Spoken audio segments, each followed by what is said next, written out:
En marzo de 2024, la experta en forense digital Rachel Monroe estaba trabajando hasta tarde en su oficina en casa en Phoenix, Arizona. Estaba revisando los datos recuperados del teléfono inteligente de su hermana Natalie, un dispositivo que había sido encontrado dañado en el fondo del Gran Cañón 5 años antes. Rachel había solicitado el teléfono del almacenamiento de pruebas después de que el caso se cerrara oficialmente. La policía local había determinado que la desaparición de Natalie Brooks y su novio Brandon Ellis fue un trágico accidente de senderismo. Caso cerrado, cierre familiar alcanzado. Pero Rachel Monroe no estaba satisfecha. Como especialista en forense digital para el FBI, Rachel sabía que los dispositivos dañados a menudo guardaban secretos que las investigaciones iniciales pasaban por alto. Había mejorado cientos de archivos aparentemente corruptos, recuperado mensajes eliminados que resolvieron casos y encontrado migajas digitales que llevaron a la justicia. El teléfono de Natalie no sería diferente. A las 11:47 de la noche del 15 de marzo, Rachel recuperó con éxito una foto que cambiaría todo.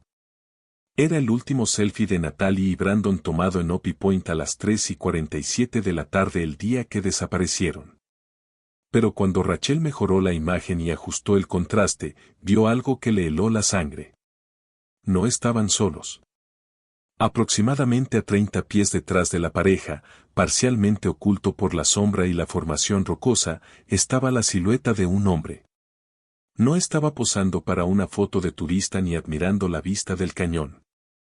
Su lenguaje corporal era diferente, deliberado, observando. La figura parecía llevar ropa oscura y un sombrero de ala ancha. Su posición no era aleatoria. Estaba situado con una línea de visión clara hacia Brandon y Natalie, pero oculto de su vista por las formaciones rocosas naturales. Las manos de Rachel temblaron mientras ajustaba aún más los parámetros de la imagen. El sello de tiempo confirmó que esto fue tomado a las 3:47 de la tarde el 14 de septiembre de 2019. Según la investigación oficial, esto fue aproximadamente 20 minutos antes de que Brandon y Natalie fueran vistos con vida por última vez. Pero aquí está lo que hizo invaluable la experiencia de Rachel. Notó algo que los investigadores originales habían pasado por alto. Los metadatos mostraban que no era solo una fotografía cualquiera. Los ajustes de la cámara se habían ajustado automáticamente para condiciones de iluminación óptimas, lo que significaba que la inteligencia artificial del teléfono había detectado múltiples sujetos en el encuadre. El teléfono sabía que había una tercera persona presente. Rachel llamó inmediatamente al detective James Harrison, el investigador principal en el caso de su hermana. Harrison había estado obsesionado por el final inconcluso de la investigación. Demasiadas preguntas. Muy pocas respuestas. Detective Harrison, soy Rachel Monroe. Necesito que veas algo esta noche. Cuando Harrison llegó a la oficina en casa de Rachel a la 1:30 de la mañana, miró la fotografía mejorada durante varios minutos sin hablar. Finalmente, levantó la vista hacia Rachel con una expresión que ella reconoció de su propio trabajo. El momento en que un caso frío de repente se vuelve candente de nuevo. Esto lo cambia todo, dijo Harrison en voz baja. Pero Rachel, necesitas entender lo que esto significa. Si había alguien más allí, si alguien estaba observando a tu hermana y a Brandon, entonces sus muertes no fueron un accidente. Rachel asintió. Harrison asintió sombríamente. Y si esta persona fue responsable de lo que les pasó, hay algo más que necesitamos considerar. Algo que va a hacer que esta investigación sea mucho más grande que solo una pareja desaparecida. ¿Qué quieres decir? Harrison sacó su teléfono y le mostró a Rachel una carpeta etiquetada como Desapariciones sin resolver del Gran Cañón 2008 a 2024. La carpeta contenía 16 archivos. Tu hermana y Brandon no fueron la primera pareja joven en desaparecer del Gran Cañón en circunstancias misteriosas. Solo fueron los más recientes. Rachel sintió que la habitación giraba. 16 casos, 16 desapariciones sin resolver que abarcaban más de 15 años. ¿Me estás diciendo que ha habido un asesino en serie operando en el Gran Cañón durante más de una década? Te estoy diciendo que mañana por la mañana vamos a reabrir no solo el caso de tu hermana, sino cada una de las desapariciones inexplicadas de los últimos 16 años. Y Rachel, voy a necesitar tu experiencia para examinar cada pieza de evidencia digital que tenemos. Mientras Harrison se preparaba para irse, se volvió hacia Rachel con una observación final que la perseguiría durante meses. La posición de esa figura en la fotografía de tu hermana. No los está observando al azar. Mira su postura, su posición relativa a los marcadores del sendero. Sabe exactamente hacia dónde van a caminar. Esto no fue oportunista. Esto fue planeado. A la mañana siguiente, Rachel tomó una excedencia de sus deberes regulares en el FBI. Tenía una nueva misión, encontrar al hombre que había estado cazando parejas en el parque nacional más visitado de América durante más de 15 años. Pero lo que Rachel aún no sabía era que la figura en la fotografía de su hermana había dejado firmas similares en otros casos. Migajas digitales que revelarían no solo su identidad, sino su metodología retorcida para seleccionar víctimas. Acecharlas durante días antes de hacer su movimiento y escenificar sus muertes para que parecieran accidentes trágicos. El observador del cañón, como se le conocería más tarde, había estado perfeccionando su técnica durante años, pero su obsesión por documentar sus cacerías finalmente sería su caída. Brandon Ellis tenía 28 años cuando murió, pero su vida apenas comenzaba a tomar forma en todos los sentidos que importaban. Ingeniero de software para una startup de energía renovable en Denver, Brandon había pasado el año anterior diseñando algoritmos que optimizarían la eficiencia de los paneles solares en diferentes regiones geográficas. Sus colegas lo describían como brillante pero humilde. El tipo de persona que se quedaba hasta tarde para ayudar a un compañero a depurar código, luego desviaba el crédito cuando el proyecto tenía éxito. Natalie Brooks, de 26 años, había construido un blog de viajes modesto pero en crecimiento llamado Wandering Brooks que se centraba en el turismo sostenible y joyas ocultas en los parques nacionales de América. Tenía 35,000 seguidores que amaban su enfoque auténtico hacia los viajes. Sin fotos de Instagram escenificadas ni asociaciones con hoteles de lujo, solo exploración genuina y conciencia ambiental. Brandon y Natalie se habían conocido 18 meses antes en un simposio sobre cambio climático en Boulder. Su primera conversación duró 4 horas cubriendo todo, desde tecnología renovable hasta prácticas de viaje responsables. Para cuando terminó la conferencia, ambos sabían que habían encontrado algo especial. Su relación se construyó sobre valores compartidos y habilidades complementarias. La precisión técnica de Brandon equilibraba la espontaneidad creativa de Natalie. Su pasión ambiental inspiraba su trabajo en tecnología sostenible. Estaban planeando un futuro que incluía tanto el matrimonio como proyectos colaborativos para promover un estilo de vida consciente del medio ambiente.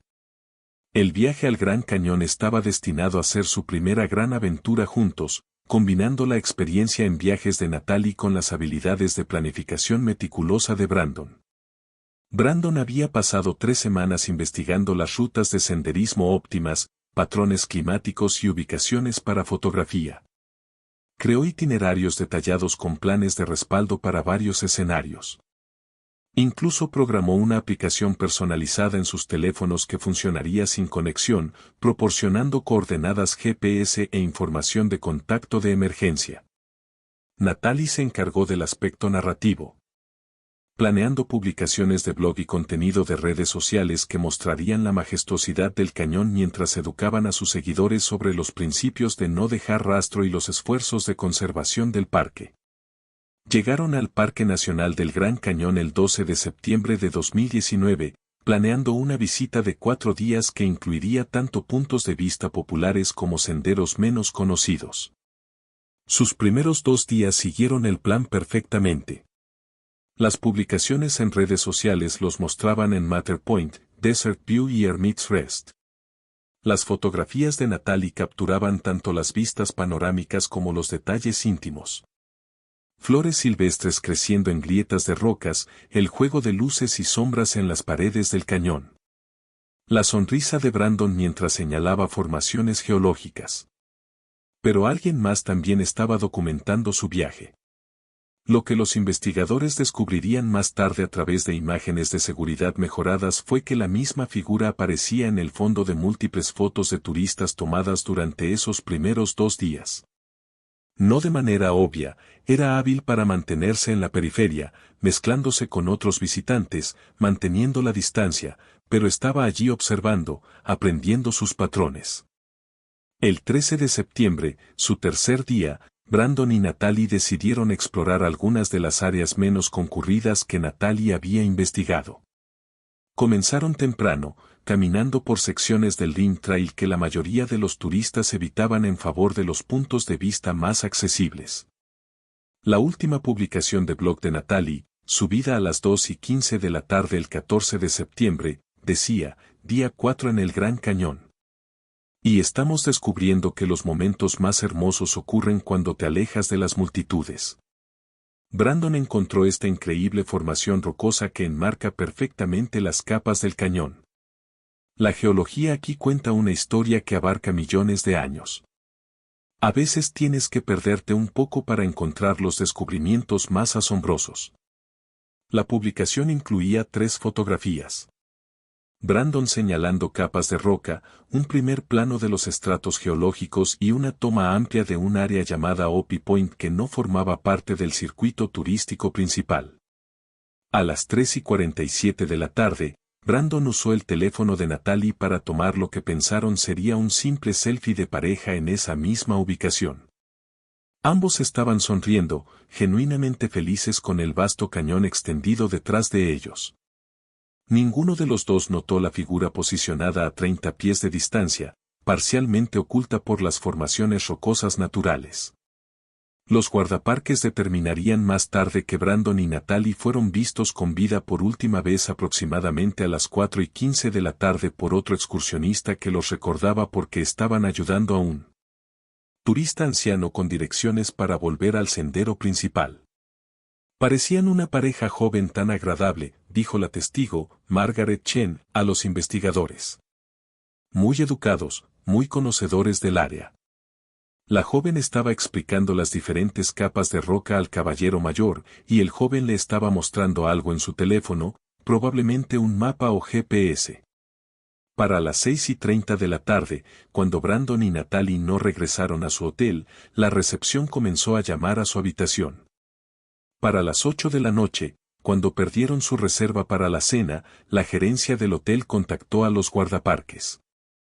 La búsqueda comenzó al amanecer del 15 de septiembre. Lo que encontraron los buscadores fue inquietante por su incompletitud. El teléfono de Natalie fue descubierto dañado en el fondo de un barranco aproximadamente a 200 pies debajo de Opie Point. La billetera de Brandon fue encontrada cerca, pero su teléfono nunca fue recuperado. No había cuerpos, ni evidencia de sangre, ni signos claros de lucha. La teoría de trabajo se convirtió en que se habían acercado demasiado al borde mientras tomaban fotografías, posiblemente intentando obtener un mejor ángulo para el blog de Natalie. Un trágico accidente que ocurría con demasiada frecuencia en los parques nacionales cuando los visitantes priorizaban la toma perfecta sobre la seguridad personal. Pero el observador del cañón sabía mejor. Sabía exactamente qué había pasado porque había orquestado cada momento de ello y había estado perfeccionando esta técnica durante años. La búsqueda de Brandon Ellis y Natalie Brock se convirtió en una de las operaciones de rescate más extensas en la historia del Parque Nacional del Gran Cañón. Dentro de las 24 horas de su desaparición, más de 60 personas estaban involucradas, incluyendo guardaparques, equipos de búsqueda y rescate, tripulaciones de helicópteros y unidades especializadas de rescate en acantilados. La coordinadora de búsqueda y rescate, María Santos, había supervisado cientos de operaciones durante su carrera de 15 años en el Gran Cañón, pero algo en este caso se sintió diferente desde el principio. La mayoría de los casos de personas desaparecidas en el cañón caen en categorías predecibles, explicó Santos a los medios durante el tercer día de búsqueda. Emergencias médicas, perderse en los senderos o, desafortunadamente, caídas accidentales. Pero Brandon y Natalie eran excursionistas experimentados. Tenían el equipo adecuado y estaban familiarizados con los protocolos de seguridad del parque. El patrón de búsqueda se expandió sistemáticamente. Los equipos descendieron a los barrancos. Drones inspeccionaron salientes inaccesibles y los helicópteros usaron imágenes térmicas para detectar cualquier signo de vida en el vasto sistema del cañón. El 18 de septiembre, 4 días después de la desaparición, los buscadores hicieron su primer descubrimiento significativo. El teléfono dañado de Natalie fue encontrado encajado entre rocas aproximadamente a 200 pies debajo de Opie Point, el lugar donde se tomó su último selfie. La pantalla del teléfono estaba destrozada, pero el dispositivo estaba mayormente intacto. Los guardaparques lo aseguraron inmediatamente como evidencia y contactaron a la unidad de forense digital del FBI. 6 horas después, la billetera de Brandon fue descubierta a 30 pies de la ubicación del teléfono. Contenía su licencia de conducir, tarjetas de crédito y 87 pesos en efectivo. El robo claramente no fue un motivo, pero no había cuerpos, ni pertenencias personales adicionales, ni evidencia de sangre en las rocas de arriba. El detective James Harrison, traído de la oficina del sheriff del condado de Coconino debido a su experiencia con casos complejos de personas desaparecidas, encontró el patrón de evidencia preocupante. En casos de caídas accidentales, típicamente encontramos más objetos personales esparcidos a lo largo de la trayectoria de la caída, explicó Harrison a la familia. Mochilas, botellas de agua, cámaras, cosas que se separarían del cuerpo durante una caída de esta distancia.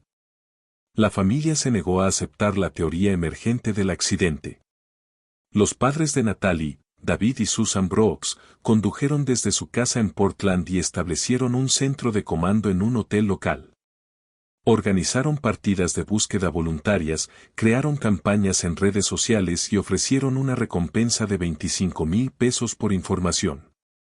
El padre de Brandon, Robert Ellis, utilizó sus conexiones como oficial de policía retirado de Denver para presionar a los investigadores para un análisis forense más exhaustivo. Mi hijo era una persona cuidadosa, dijo a los reporteros. Programó aplicaciones de seguridad, llevaba baterías de respaldo, siempre compartía su ubicación con la familia.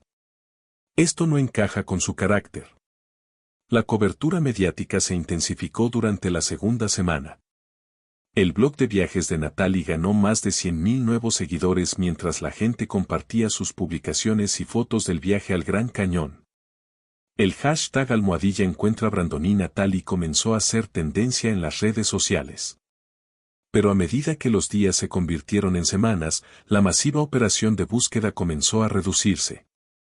Sin evidencia adicional o avistamientos creíbles, los recursos fueron gradualmente redirigidos a otras emergencias. La investigación oficial se centró en reconstruir las últimas horas de la pareja. Las grabaciones de seguridad de las estaciones de entrada al parque, los centros de visitantes y las áreas de estacionamiento fueron revisadas cuidadosamente. La línea de tiempo mostró que Brandon y Natalie siguieron su itinerario planeado hasta aproximadamente las 3 de la tarde del 14 de septiembre. Después de ese punto, el rastro se enfrió. Los investigadores entrevistaron a otros visitantes que habían estado en Opie Point esa tarde.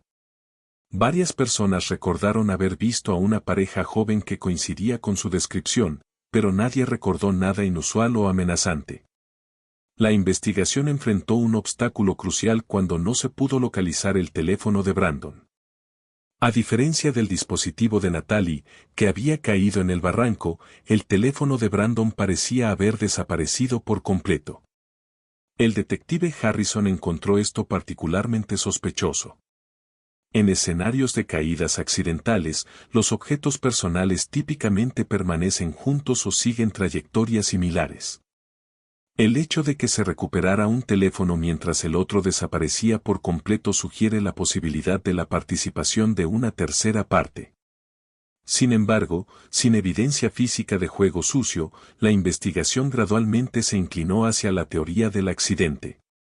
3 meses después de la desaparición, el condado de Coconino clasificó oficialmente el caso como una muerte accidental probable. La familia estaba devastada, pero había agotado sus recursos y opciones. En su informe final, el detective Harrison escribió, aunque la evidencia es circunstancial. El escenario más probable es que Brandon Ellis y Natalie Brooks sufrieran una caída accidental mientras tomaban fotografías en Opie Point. El terreno difícil y los cambios climáticos rápidos comunes en el área del Gran Cañón podrían haber contribuido a sus muertes. Sin la recuperación de restos físicos, este caso permanecerá abierto pero inactivo a la espera de nueva evidencia. El expediente del caso fue almacenado en el archivo del Departamento del Sheriff, uniéndose a docenas de otras desapariciones sin resolver de los Parques Nacionales de América. Pero el detective Harrison nunca olvidó las inconsistencias persistentes, el teléfono desaparecido, la falta de pertenencias personales, la condición impecable de los objetos que se recuperaron. Lo más preocupante fue algo que nunca incluyó en sus informes oficiales. Durante la investigación, había recibido una pista anónima que afirmaba que un individuo sospechoso había estado fotografiando a los visitantes en varios lugares del cañón durante la semana de la desaparición de Brandon y Natalie. Harrison había investigado la pista, pero no encontró evidencia corroborante. El informante se negó a proporcionar información de contacto o presentarse para una entrevista. Durante 5 años, Harrison se preguntó si había pasado por alto algo crucial, algo que podría haber salvado otras vidas. Estaba a punto de descubrirlo. El descubrimiento de Rachel Monroe de la figura misteriosa en la última fotografía de su hermana desencadenó la investigación forense digital más sofisticada en la historia del Gran Cañón. Pero extraer evidencia utilizable de un teléfono dañado de 5 años requeriría técnicas que apenas existían cuando se llevó a cabo la investigación original. Trabajando desde su oficina en casa, Rachel comenzó creando múltiples copias de seguridad de los datos recuperados. El chip de memoria del teléfono había sufrido daños por agua y trauma por impacto, pero las técnicas modernas de recuperación podían extraer información que la tecnología anterior no podía acceder. El primer avance llegó cuando Rachel utilizó el análisis de imágenes espectrales, una técnica desarrollada para la fotografía satelital de la NASA para separar diferentes longitudes de onda de luz en la fotografía. Esto reveló detalles que eran invisibles para la mejora de imagen estándar. Bajo el análisis espectral, la figura misteriosa se volvió mucho más clara.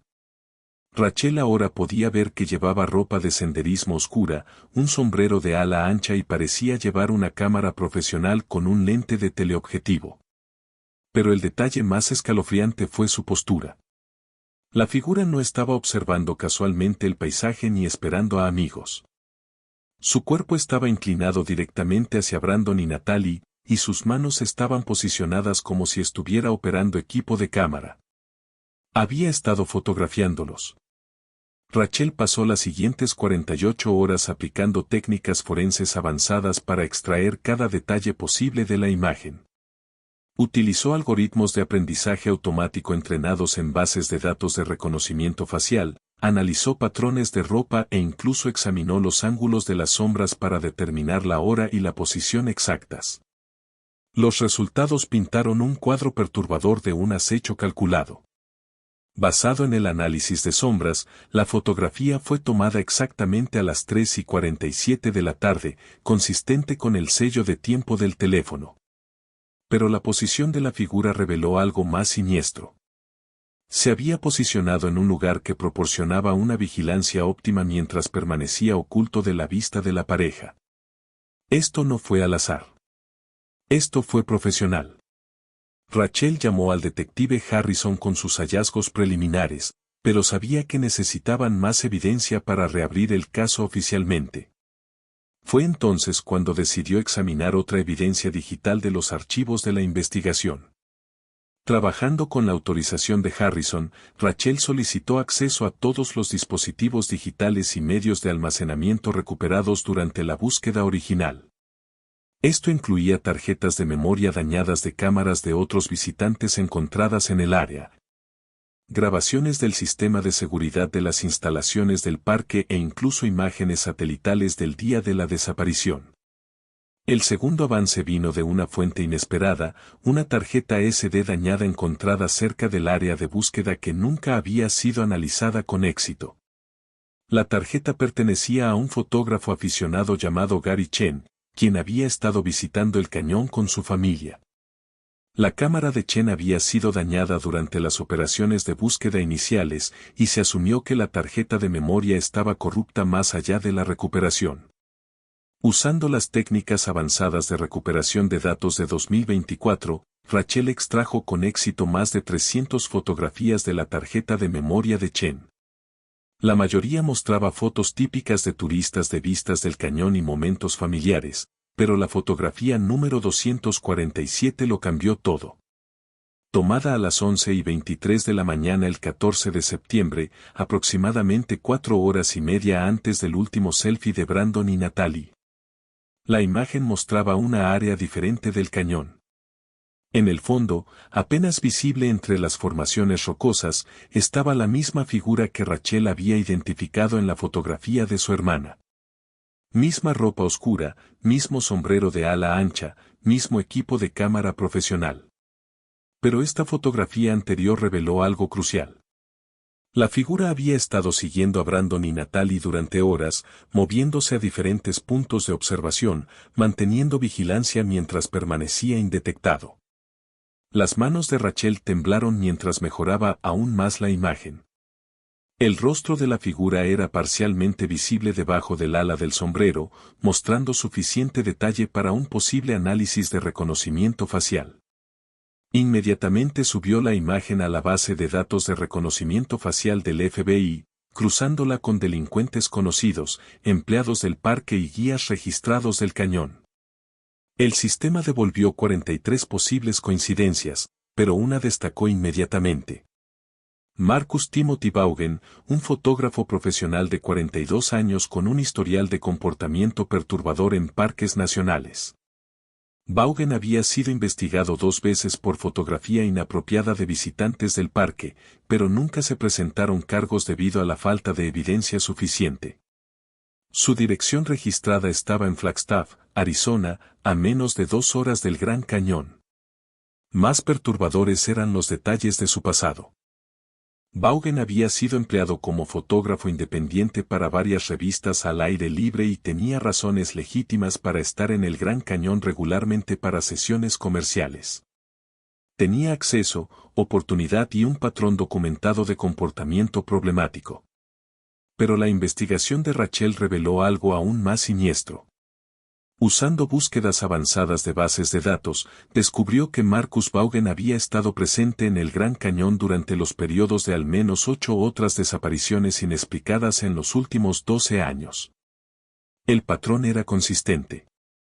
Parejas jóvenes caminando en áreas menos concurridas durante los tiempos en que Vaughan tenía asignaciones de fotografía comercial documentadas en la región. Rachel compiló sus hallazgos en un informe forense digital completo que presentó al detective Harrison el 22 de marzo de 2024. La evidencia era circunstancial, pero lo suficientemente convincente como para justificar la reapertura no solo del caso de su hermana, sino potencialmente de docenas de otros. Harrison estudió las fotografías mejoradas durante horas antes de tomar su decisión. Rachel, lo que has descubierto aquí va mucho más allá de la desaparición de tu hermana. Si Marcus Vaughan ha estado operando como un depredador en serie durante más de una década, necesitamos actuar rápido. Todavía está ahí fuera. Al día siguiente, Harrison contactó a la unidad de análisis de comportamiento del FBI y solicitó una investigación completa sobre lo que se conocería como el caso del observador del cañón. Pero ni Rachel ni Harrison sabían que Marcus Vaughan ya estaba al tanto de su investigación. Había estado monitoreando las comunicaciones de las fuerzas del orden a través de equipos de escáner obtenidos ilegalmente y sabía que su tiempo se estaba acabando. El cazador estaba a punto de convertirse en el cazado. La unidad de análisis de comportamiento del FBI asignó a la agente especial Sarah Chen para liderar la investigación del observador del cañón. Chen se especializaba en depredadores en serie que operaban en ubicaciones remotas y de inmediato reconoció la planificación sofisticada evidente en la metodología de Marcus Vaughan. Este no es un asesino oportunista, explicó Chen al equipo de tarea conjunto reunido en Phoenix. La evidencia sugiere años de preparación cuidadosa, selección de víctimas y puesta en escena. Estamos lidiando con alguien que ha convertido el asesinato en una forma de arte. El equipo de tarea comenzó a revisar sistemáticamente cada desaparición inexplicada en el Gran Cañón desde 2008. Usando las técnicas forenses digitales de Rachel Monroe, reexaminaron miles de fotografías, grabaciones de seguridad y declaraciones de testigos que habían sido pasadas por alto durante las investigaciones originales. El patrón que emergió fue aterrador en su consistencia. Marcus Vaughan se enfocaba exclusivamente en parejas, centrándose en pares que cumplían con criterios específicos. Adultos jóvenes atractivos entre 22 y 35 años, visitando el cañón sin grupos grandes y mostrando signos de felicidad en la relación que él encontraba desencadenantes. El perfil psicológico de la agente Chen reveló una motivación perturbadora.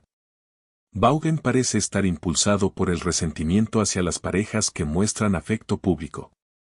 Su propia historia romántica muestra múltiples relaciones fallidas e instancias documentadas de comportamiento de acecho hacia exparejas. La investigación descubrió 16 casos que abarcaban 15 años donde las parejas habían desaparecido en circunstancias casi idénticas a las de Brandon y Natalie. 2009, Jessica Martínez, 24, y David Kim, 26. Vistos por última vez en Desert View. Objetos personales encontrados dañados en el fondo de un barranco. Cuerpos nunca recuperados. 2012, Lisa Chen, 25, y Robert Taylor, 27, pareja de luna de miel, desaparecieron durante una excursión privada de senderismo. Solo se recuperó el anillo de bodas de Lisa. La lista continuó cronológicamente, cada caso mostrando la metodología en evolución de Vaughan y una creciente sofisticación. Lo que hizo la investigación particularmente desafiante fue la presencia legítima de Vaughan en el cañón. Como fotógrafo independiente con clientes comerciales, tenía razones documentadas para estar presente durante cada desaparición. Sus permisos de trabajo y registros de asignaciones proporcionaban coartadas perfectas para su presencia. Pero el equipo de la agente Chen descubrió algo crucial. Las asignaciones de fotografía comercial de Vaughan a menudo se extendían mucho más allá de sus fechas de finalización programadas. Llegaba días antes y permanecía días después usando sus credenciales profesionales para acceder a áreas restringidas y establecer posiciones de vigilancia. El avance llegó cuando los investigadores analizaron datos de torres de celulares de los últimos 5 años. La forense digital moderna podía rastrear retroactivamente los movimientos de dispositivos e identificar patrones que no eran visibles durante las investigaciones originales. Los datos revelaron que durante cada desaparición, un dispositivo desconocido había estado presente en la vecindad antes, durante y después de los incidentes. El dispositivo utilizaba técnicas sofisticadas de anonimización, pero sus patrones de movimiento eran consistentes con alguien que realizaba operaciones de vigilancia. Más perturbador fue el descubrimiento de que este mismo dispositivo había estado escaneando activamente otros dispositivos en el área. Comportamiento consistente con alguien que identifica víctimas potenciales a través de sus firmas digitales. Vaughan había estado usando tecnología para cazar. El análisis de Rachel Monroe de la evidencia técnica reveló el alcance completo de su metodología. Llegaba al cañón días antes de sus asignaciones de fotografía oficiales e identificaba parejas a través de geotagging en redes sociales y patrones de visitantes del parque. Luego rastreaba sus dispositivos, aprendía sus preferencias de senderismo y se posicionaba para una vigilancia óptima. Una vez que seleccionaba a las víctimas, las seguía durante días, documentando sus rutinas e identificando oportunidades. Los ataques típicamente ocurrían durante su último día en el cañón cuando estaban más relajados y menos cautelosos. La evidencia sugería que el método de Vaughan para deshacerse de los cuerpos era sofisticado y bien practicado. En lugar de simplemente empujar a las víctimas desde acantilados, parecía usar un conocimiento especializado de la geología del cañón para acceder a áreas donde los restos nunca serían recuperados. Su investigación de antecedentes reveló entrenamiento en escalada en roca, exploración de cuevas y habilidades de supervivencia en el desierto que le permitirían acceder a áreas ocultas del sistema del cañón que estaban fuera del alcance de las operaciones de búsqueda estándar. Pero la compulsión de Vaughan por documentar sus crímenes probaría ser su error fatal. Oculta en archivos encriptados en múltiples cuentas de almacenamiento en la nube, los investigadores encontraron lo que parecía ser una colección de trofeos. Miles de fotografías mostrando parejas en el Gran Cañón, muchas tomadas sin el conocimiento de los sujetos. Las fotografías estaban organizadas por fecha y ubicación con notas detalladas sobre las actividades de cada pareja, dinámicas de relación y descripciones físicas. Algunos archivos contenían lo que parecían ser notas de vigilancia preliminares y documentos de planificación de ataques. Lo más escalofriante eran las fotografías tomadas inmediatamente antes de cada desaparición. En imagen tras imagen, Vaughan había capturado a las parejas en sus últimos momentos de normalidad, sonriendo, abrazándose, completamente inconscientes de que estaban siendo acechados por un depredador. El equipo de la agente Chen ahora tenía suficiente evidencia para obtener órdenes de búsqueda para las propiedades y dispositivos digitales de Vaughan. Pero enfrentaron un desafío crítico. Vaughan había estado monitoreando las comunicaciones de las fuerzas del orden y estaba al tanto de que la investigación se estaba acercando. El 28 de octubre de 2024, los equipos de vigilancia perdieron contacto con su objetivo. Marcus Vaughan había desaparecido justo como sus víctimas. Pero a diferencia de sus desapariciones cuidadosamente planeadas, la huida de Vaughan fue apresurada y desesperada. Había cometido errores que pronto llevarían a su captura. La desaparición de Marcus Timothy Vaughan desencadenó una de las mayores cacerías humanas en la historia de Arizona. El FBI emitió órdenes federales por múltiples cargos. 16 cargos de asesinato sospechoso, secuestro, acecho y violaciones de armas descubiertas durante los registros de sus propiedades.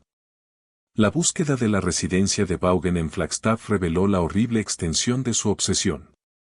Su sótano había sido convertido en lo que los investigadores describieron como un centro de comando de vigilancia con múltiples monitores, equipo de fotografía profesional y mapas detallados del Gran Cañón marcados con las ubicaciones de las víctimas. Pero el descubrimiento más perturbador fue una colección de objetos personales que parecían ser trofeos de sus víctimas. El teléfono desaparecido de Brandon Ellis fue encontrado en una caja cerrada junto con joyas, cámaras y otras pertenencias de parejas que habían desaparecido en los últimos 15 años. El equipo de la agente Chen también encontró los diarios detallados de Vaughan documentando su metodología y motivaciones psicológicas. Las entradas revelaron a un hombre consumido por el odio hacia las parejas que mostraban felicidad, viéndose a sí mismo como ejecutando alguna forma retorcida de justicia contra personas que creía que no merecían su buena fortuna. Una entrada de diario de 2019, escrita días después de la desaparición de Brandon y Natalie, decía: la bloguera de fotografía y su ingeniero de software pensaron que eran tan perfectos, documentando su amor para que el mundo lo viera. Aprendieron que algunos momentos deberían permanecer privados. El cañón guarda sus secretos. Ahora, la cacería se intensificó cuando los investigadores se dieron cuenta de que Vaughan había preparado múltiples rutas de escape y casas seguras en todo el suroeste. Su negocio de fotografía había proporcionado cobertura para viajes extensos y había establecido escondites de suministros e identidades alternativas en varios estados. Pero Vaughan cometió un error crítico que llevaría a su captura. Su compulsión por documentar todo se extendió a su propia huida. No pudo resistirse a tomar fotografías durante su escape, y estas imágenes contenían metadatos que los analistas del FBI podían rastrear. El 12 de noviembre de 2024, el software de reconocimiento facial identificó a Vaughan en una gasolinera en Moab, Utah, aproximadamente a 350 millas de su última ubicación conocida. Las imágenes de seguridad lo mostraron comprando suministros y combustible, aparentemente preparándose para un periodo prolongado en la clandestinidad. El FBI coordinó con las fuerzas del orden locales para establecer un perímetro alrededor del área de Moab, enfocándose en ubicaciones remotas donde alguien con las habilidades al aire libre de Vaughan podría intentar esconderse. El quiebre vino de una fuente inesperada. Vaughan había estado monitoreando las comunicaciones de las fuerzas del orden usando equipos de radio sofisticados. Pero no se dio cuenta de que los investigadores estaban alimentando información falsa a través de esos canales como parte de una operación de engaño coordinada.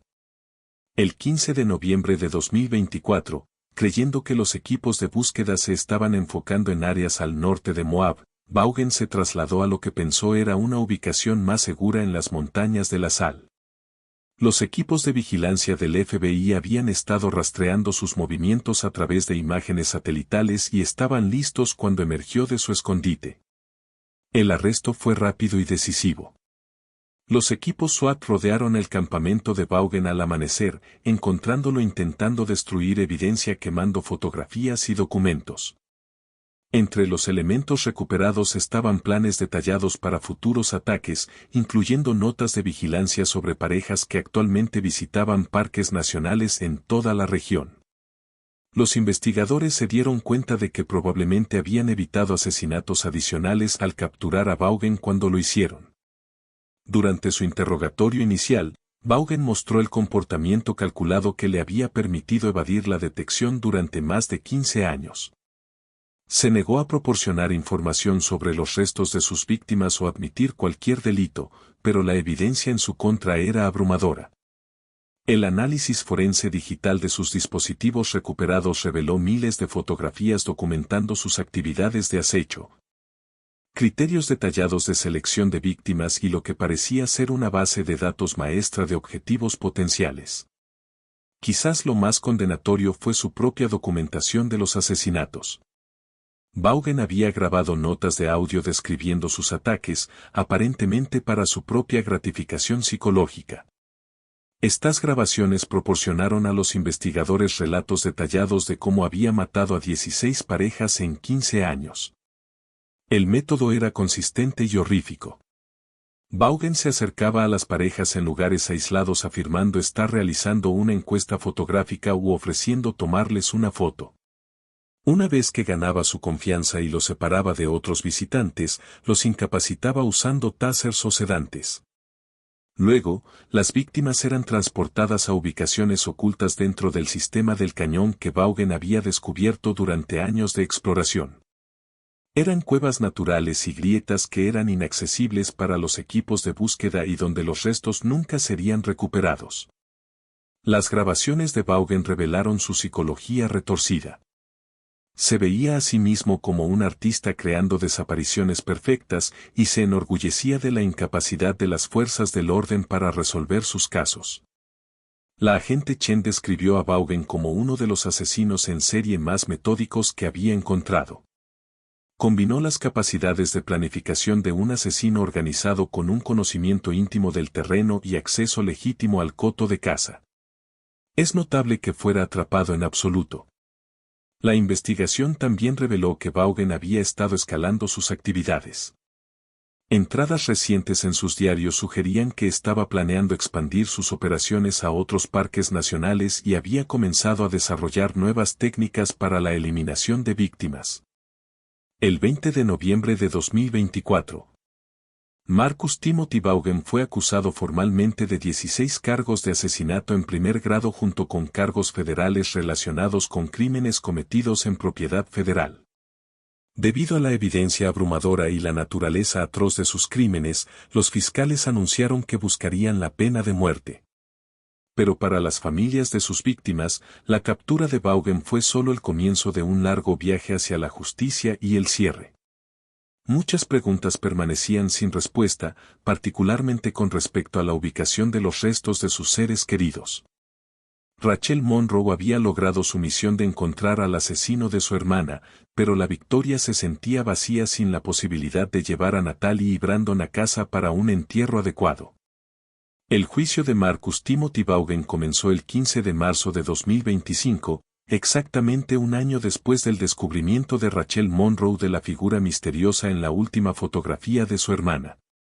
Los procedimientos atrajeron la atención internacional como uno de los casos de asesinos en serie más significativos en la historia de los parques nacionales. La fiscal Jennifer Walls construyó su caso metódicamente, presentando la evidencia forense digital que había resuelto el caso y la extensa documentación de los crímenes de Vaughan encontrada en su posesión. Damas y caballeros del jurado, dijo Walls en su declaración de apertura, el acusado no solo mató a 16 personas en 15 años. Los casó. Los acechó. Documentó sus últimos momentos para su propia gratificación retorcida. Y lo hizo todo mientras se escondía detrás de la fachada de un fotógrafo profesional. La evidencia presentada fue abrumadora. Rachel Monroe testificó sobre su análisis forense del selfie que reveló la presencia de Vaughan. La agente Chen detalló el perfil de comportamiento y el análisis de patrones que lo conectaron con múltiples desapariciones. Docenas de familiares proporcionaron declaraciones de impacto de las víctimas describiendo los efectos devastadores de las desapariciones de sus seres queridos. Pero quizás el testimonio más poderoso vino del detective James Harrison, quien nunca olvidó su inquietud con la investigación original sobre la desaparición de Brandon y Natalie. Durante 5 años, me pregunté si había pasado por alto algo que podría haber evitado otras muertes, dijo Harrison al jurado. La evidencia estaba allí en esa fotografía. Todo el tiempo, solo no teníamos la tecnología para verla claramente. El equipo de defensa de Vaughan intentó argumentar que la evidencia era circunstancial y que su presencia en el cañón podía explicarse por su negocio legítimo de fotografía. Alegaron que los trofeos recuperados eran objetos que había encontrado durante sus exploraciones en el cañón, no tomados de las víctimas. Pero esta estrategia colapsó cuando los fiscales reprodujeron las propias grabaciones de audio de Vaughan describiendo sus ataques en detalle gráfico. Las grabaciones no solo confirmaron su culpabilidad, sino que revelaron la naturaleza calculada de sus crímenes y su completa falta de remordimiento. El momento más emotivo del juicio llegó cuando se permitió a Rachel Monroe reproducir un archivo de audio mejorado recuperado del teléfono dañado de Natalie. El archivo contenía la voz de su hermana de su último día describiendo la belleza del cañón y su emoción por compartir la experiencia con Brandon. Esa grabación representa los últimos momentos de felicidad que mi hermana experimentó, testificó Rachel. Mientras hablaba sobre la maravilla de la naturaleza y su amor por Brandon, Marcus Vaughan la observaba a través de una lente de cámara planeando su asesinato. El 8 de abril de 2025, después de deliberar durante menos de 4 horas, el jurado devolvió veredictos de culpabilidad en todos los cargos. La rapidez de su decisión reflejaba la naturaleza abrumadora de la evidencia y el alcance horrífico de los crímenes de Vaughan. Durante la fase de penalización, las familias de las 16 parejas víctimas pudieron presentar declaraciones de impacto. El efecto cumulativo fue devastador, mostrando los efectos en cadena de las acciones de Vaughan en docenas de familias y comunidades. David y Susan Brooks, los padres de Natalie, hablaron sobre los 5 años de incertidumbre y falsa esperanza que habían soportado. Nunca pudimos despedirnos de nuestra hija, dijo Susan entre lágrimas. Nunca pudimos darle un descanso adecuado. Marcus Vaughan no solo tomó la vida de Natalie. Nos robó nuestra capacidad para duelo y encontrar cierre. El 15 de abril de 2025, el jurado recomendó la pena de muerte para Marcus Timothy Vaughan. La jueza Patricia Rodríguez lo sentenció formalmente a muerte, calificando sus crímenes como uno de los actos de violencia más calculados y atroces que este tribunal ha encontrado jamás. Pero la victoria legal proporcionó solo un cierre parcial para las familias. La ubicación de los restos de las víctimas aún era desconocida, y Vaughan se negó a cooperar con las autoridades incluso después de su condena. Sin embargo, el trabajo de Rachel Monroe estaba lejos de terminar. Usando los mapas detallados y las notas encontradas en posesión de Vaughan, se unió a los equipos de búsqueda que intentaban localizar las áreas ocultas donde había dispuesto de los restos de sus víctimas. El esfuerzo de búsqueda liderado por equipos especializados de rescate en cuevas y antropólogos forenses se centró en las áreas remotas del cañón que Vaughan había marcado en sus diarios. Estas ubicaciones a menudo estaban a cientos de pies debajo del borde, accesibles solo a través de escalada técnica o rapel. El 3 de junio de 2025, los buscadores hicieron su primer descubrimiento significativo en un sistema de cuevas oculto aproximadamente a 3 millas de Opie Point. Encontraron los restos de 4 individuos, incluyendo objetos personales que los identificaron como víctimas de los primeros crímenes de Vaughan. El descubrimiento proporcionó cierta medida de cierre para esas familias, pero también confirmó la cruda realidad de que recuperar a todas las víctimas de Vaughan sería un proceso de años, si es que era posible en absoluto. Rachel Monroe continúa trabajando con agencias de aplicación de la ley, aplicando su experiencia en forense digital a casos fríos en todo el país. Se ha convertido en una defensora líder para las familias de personas desaparecidas y ha establecido la Fundación Brooks Ellis, que proporciona análisis forense avanzado para casos que carecen de recursos suficientes. Lo que le pasó a Natalie y Brandon era prevenible, dijo Rachel en una reciente entrevista. Si las agencias de aplicación de la ley tuvieran mejor acceso a herramientas forenses digitales avanzadas, patrones como los de Vaughan podrían identificarse mucho antes. No podemos devolver a las personas que hemos perdido, pero podemos usar la tecnología para prevenir futuras tragedias. El caso del observador del cañón ha llevado a cambios significativos en cómo los parques nacionales manejan las investigaciones de personas desaparecidas. Los nuevos protocolos requieren un análisis forense digital inmediato de los dispositivos recuperados, y los guardaparques ahora reciben capacitación en el reconocimiento de patrones de comportamiento depredador.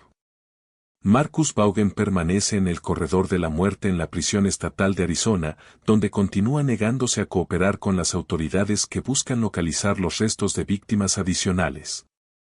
Su proceso de apelaciones se espera que continúe durante años, pero los expertos legales creen que su condena se mantendrá dada la evidencia abrumadora en su contra. Para el detective James Harrison, ahora retirado, el caso representa tanto una vindicación como un arrepentimiento. Obtuvimos el resultado correcto al final, pero tomó demasiado tiempo y costó demasiadas vidas. La tecnología que resolvió este caso existía desde años antes de que supiéramos cómo usarla correctamente. El Gran Cañón continúa atrayendo a millones de visitantes cada año, la mayoría de los cuales experimentan la maravilla y la majestuosidad que Brandon Ellis y Natalie Brooks habían esperado compartir con el mundo.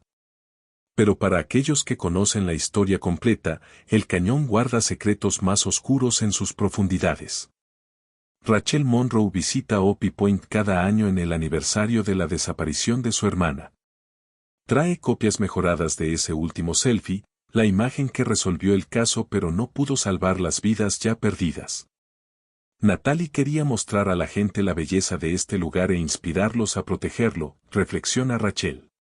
De alguna manera, su última fotografía hizo exactamente eso. Expuso a un depredador que había estado destruyendo esa belleza durante 15 años. El observador del cañón puede estar tras las rejas, pero las historias de sus víctimas viven como un recordatorio de que incluso en los espacios naturales más preciados de América, la vigilancia y la conciencia siguen siendo esenciales para la seguridad. Y a veces, la evidencia más importante está escondida a plena vista, esperando la tecnología adecuada y la persona adecuada para revelar la verdad que ha estado allí todo el tiempo. La investigación se cerró oficialmente el 14 de agosto de 2025, pero la búsqueda de víctimas adicionales continúa. El trabajo de Rachel Monroe ha inspirado a una nueva generación de especialistas en forense digital que entienden que en la era moderna, cada fotografía, cada dispositivo y cada huella digital cuenta una historia. Algunas historias revelan belleza y maravilla. Otras exponen la oscuridad que ha estado escondida en las sombras, esperando ser llevada a la luz. Para Brandon Ellis y Natalie Brooks, su último selfie se convirtió en la clave para la justicia que nunca supieron que estaban proporcionando. Su historia de amor, truncada por el odio de un depredador, finalmente salvó a otras parejas de encontrar el mismo destino. Al final, la obsesión del observador del cañón por documentar sus crímenes se convirtió en su caída, demostrando que la verdad tiene una manera de emerger incluso de las sombras más profundas. El caso de la pareja desaparecida en el Gran Cañón prueba que algunas historias que desaparecieron sin dejar rastro pueden encontrar resolución a través de la tecnología moderna y la investigación implacable. Este misterio de crimen verdadero demuestra cómo los casos fríos de personas desaparecidas pueden resolverse cuando la evidencia de los desaparecidos sin dejar rastro se reexamina con forenses avanzados.